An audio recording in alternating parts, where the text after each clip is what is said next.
ડભોઈ નગરપાલિકાના હદ વિસ્તારમાં એક પણ ગાર્ડન કાર્યરત ના હોય. રમતગમત અને વિહાર માટે આગામી શિયાળામાં જ ડભોઈનો એકમાત્ર રંગવન બાગ તૈયાર થઈ જશે તેવી આશા હવે દર્ભાવતીની જનતાને બંધાઈ છે. ડભોઈ નગરની જનતાના ગાર્ડનની માંગ હવે થોડા સમયમાં પૂર્ણ થશે તેવું સામે આવી રહ્યું છે.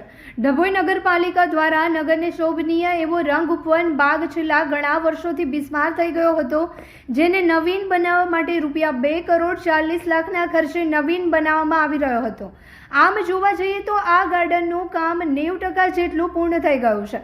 રંગ રોગાન જેવા નાના મોટા કામો પૂર્ણ થયા બાદ નગરની જનતા માટે આ ગાર્ડન ખુલ્લો મૂકવામાં આવશે.